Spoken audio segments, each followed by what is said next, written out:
தையில் மகமின்னு தாரணியீரேத்தம் இந்த தையில் மகத்துக்குச் சாத்துகின்றேன் துய்யமதி பெத்த மழிசைப்பிரான் பிறந்த நாளென்னு நத்தவர்கள் கொண்டாடும் நாள். இன்றைய தினம் வைணவர்களுக்கு மிக முக்கியமான திருநாள். ஆழ்வார்களிலே முக்கியமானவரான திருமழிசை ஆழ்வாருடைய அவதார தினம் இன்று கொண்டாடப்படுகிறது. திருமழிசைங்கிற உயர்ந்த க்ஷேத்திரத்திலே திருவவதரித்தவர். ஆழ்வார்களிலே பேயாழ்வார்னு ஒருத்தர் சொல்கிறோம் இல்லையோ, அந்த பேயாழ்வாராலே திருத்தி பணிகொள்ளப்பட்டவர். திருமழிசை பிரான் அப்படின்னு சிறப்பாக இவரை நாம் அழைக்கிறோம். தையில் மகத்திலே தான் அவர் திருவவதாரம் செய்தார். காஞ்சிபுரத்திலே பற்பல திவ்ய தேசங்கள் உண்டு. ஆழ்வார்களாலே பாடப்பட்டிருக்கிற திருத்தலங்கள், அவற்றைத்தான் நாம் திவ்ய தேசங்கள் என்று வழங்குகிறோம். அப்படி காஞ்சியிலே அமைந்திருக்கக்கூடிய திருத்தலங்களுக்குள்ளே, திவ்ய தேசங்களுக்குள்ளே யதோக்தகாரி எம்பெருமானுடைய சந்நிதி முக்கியமான சந்நிதி. இந்த பெருமாளை தான் இந்த பக்கத்திலே பெரிய பெருமாள்னு சொல்லுவார்கள். ஏன்னா தேவப்பெருமாளுடைய அவதாரத்திற்கு வித்திட்டவருங்கிற பெருமை இந்த பெருமாளுக்குத்தான் உண்டு. இந்த க்ஷேத்திரத்து எம்பெருமானுக்கு முதலிலே அமைந்திருந்த திருநாமம் வேகாசேது என்பதே. தமிழிலே வெக்கணைப் பெருமாள்னு சொல்லுவார்கள். அதுதான் அவருக்கு பெயராக இருந்தது. திருமழிசை ஆழ்வார் இந்த திருத்தலத்திலே பன்னெடுங்காலம் வாழ்ந்தார். இங்கே அவர் தியானத்திலே ஈடுபட்டிருந்தார்.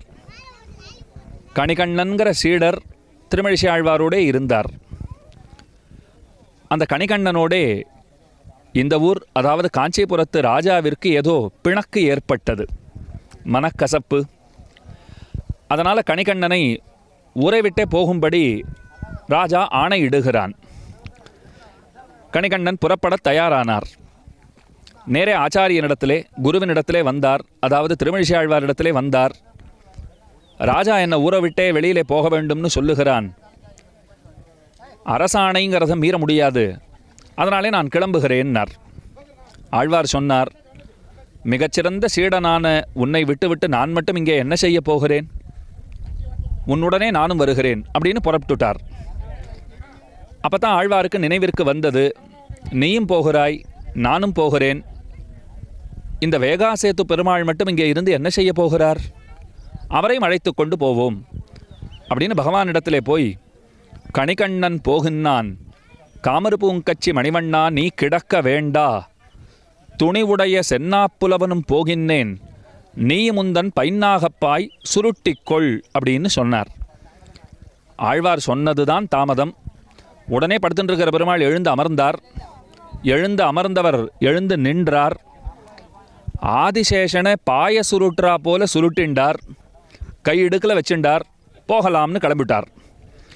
பக்தன் முன்னே செல்லுகிறான், ஆச்சாரியர் பின்னே செல்லுகிறார், பகவான் பின்னே செல்லுகிறான். அப்படி புறப்பட்டு போனார்கள். ஊரே இருளாகி போச்சுது. ராஜாவுக்கு பெரிய ஆச்சரியம். இது என்ன பகல் வேளையிலேயே இப்படி ஒரே அந்தகாரமாக இருக்கிறதே, இருட்டாக இருக்கிறதே, என்னாச்சு அப்படின்னு விசாரித்தான். அப்போ தான் பக்கத்தில் இருக்கிற பெரியவர்கள்லாம் சொன்னார்கள், இந்த மாதிரி கணிகண்ணனை நீ ஊரை விட்டு போக வேண்டும்னு சொன்னாய். அவர் போகிறச்சே ஆச்சாரியனை கூப்பிட்டுண்டு போனார். ஆச்சாரியன் பகவானையும் அழைச்சிட்டு போயிட்டார்.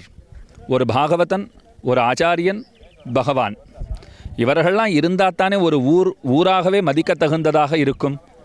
இவர்களெல்லாம் கிளம்பி விட்டார்கள். அதனால தான் ஊரா இல்லை, இருள் மண்டி கிடக்கிறது அப்படின்னு பதில் சொன்னார்கள். ராஜா தன்னுடைய தப்பை உணர்ந்துட்டார். கணிகண்ணன் இடத்துல வந்து வேண்டுகிறார், திரும்ப ஊருக்கு வந்து விடுங்கள் அப்படின்னு பிரார்த்திக்கிறார். கணிகண்ணன் ஆழ்வாரிடத்திலே பிரார்த்திக்கிறான். ஆழ்வார் திரும்பவும் பகவானிடத்தில் பிரார்த்திக்கிறார். கணிகண்ணன் போக்கொழிந்தான், காமருபூங்கச்சி மணிவண்ணா நீ கிடக்க வேண்டும், துணிவுடைய சென்னாப்புலவனும் போக்கொழிந்தேன், நீ முந்தன் பைன்னாகப்பாய் விரித்துக்கொள்னு பாடினார். அப்போ கூடவே வந்துட்டார் பெருமாள். திரும்பவும் காஞ்சிபுரத்துக்கு வந்துட்டார். ஒரு ராத்திரி ஒரு இடத்துல வந்து தங்கி இருந்தார்கள் பாருங்கள். அந்த ஊருக்கு தான் ஓரிரவு இருக்கை அப்படின்னு பெயர். அதுதான் காலப்போக்கில் மருவி போய் ஓரிக்கைன்னு ஆகிப்போச்சு. அந்த ஓரிக்கையிலே இந்த தையில் மகத்து அன்றைய தினம் இன்றைக்கும் யதோக்தகாரி எம்பெருமான் திருமழிசை ஆழ்வாருடன் இங்கே ஆற்றங்கரைக்கு எழுந்தருளி விசேஷமாக திருமஞ்சனம் கண்டருளி திவ்ய பிரபந்த கோஷ்டியும் இங்கே சிறப்பாக நடைபெறுகிறது. இது தொன்று தொட்டு நடந்து வருகிற உற்சவம்.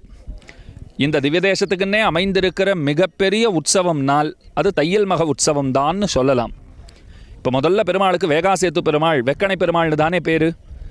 யதோக்தகாரின்னு எப்படி அது மாறியதுனால் திருமழிசை ஆழ்வார் சொன்னதெல்லாம் கேட்டார் இல்லையோ, சொன்ன வண்ணம் செய்த பெருமாள்.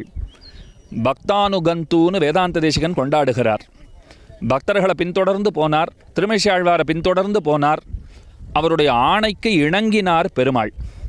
அதனால தான் இந்த திருத்தலத்தில் என்ன சிறப்புனால், இப்போ சாதாரணமாக நம்ம ஸ்ரீரங்கம் முதலான திருத்தலங்களுக்கெல்லாம் போனோம்னா படுத்துட்டு இருக்கிற பெருமாள்னு வச்சுக்கோங்கோ. நாம் பெருமாளை பார்த்து நிற்கிறோம்னால் நம்முடைய இடப்புறத்திலே பெருமானுடைய தலை இருக்கும். அதாவது அவரை பார்த்து நிற்கிறோம்னால் நம்முடைய இடப்புறத்திலே பெருமானுடைய சிரசு அது சேவையாகும், திருமுகமண்டலம். நம்முடைய வலப்புறத்தில் திருவடிகள் இருக்கும்.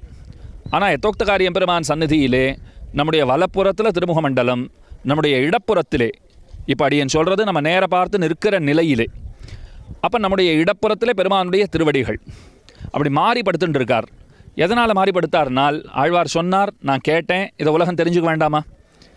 அவர் சொன்னபடி நடந்தேங்கிறத உலகம் தெரிந்து கொள்வதற்காக நான் எப்படி வழக்கமாக படுத்துட்டு இருந்தேனோ அந்த நிலையிலிருந்து மாறிப்படுக்கிறேன் அப்படின்னு கிடக்கிறார், சயனித்திருக்கிறார். இப்படித்தான் வெக்கணை பெருமாள், வேகாசேத்து பெருமாள், சொன்ன வண்ணம் செய்த பெருமாள், யதோக்தகாரி எம்பெருமான் அப்படிங்கிற அந்த பெயர் மாற்றம் பெற்றார். இந்த பெயரினுடைய வீரியத்தை சொல்ல வேண்டும்னு சொன்னால், பல பேருக்கு வேகாசேத்து பெருமாள், வெக்கணை பெருமாள்ங்கிற பெயர் இருக்கிறதே தெரியாது. யதோக்தகாரின்னா தான் தெரியும், சொன்ன வண்ணம் செய்த பெருமாள்னா தான் தெரியும். இப்போ பகவானுக்கு அதனால் வருத்தமானால் அவர் சொல்கிறார், இல்லை, ஆழ்வார் சம்பந்தத்தை இட்டு கிடைத்திருக்கிற பெயர், இந்த பெயர் தான் எனக்கு பிடித்தமானது அப்படின்னு புன்முறுவல் பூத்தபடி அந்த திருநாமத்தையே வகித்திருக்கிறான் எம்பெருமான். அந்த உற்சவத்தை தான் நீங்கள் எல்லாம் கண்டு கழித்திருக்கிறீர்கள். தையில் மகமின்னு தாரணீர் ஏத்தம் இந்த தையில் மகத்துக்கு சாத்துகின்றேன், துய்ய மதிபெத்த மழிசைப்பிரான் பிறந்த நாள்ன்னு நத்தவர்கள் கொண்டாடும் நாள்னு மணவாள மாமனிகள் உபதேச ரத்தின மாலையிலே இந்த திருநன்னாளுடைய வைபவத்தை போரப்பொலிய கொண்டாடுகிறார். யதோக்தகாரி எம்பெருமானுடையவும் பக்திசாரராம் திருமழிசைப்பிரானுடையவும் அனுக்கிரகம் அனைவருக்கும் கிடைப்பதாகுக.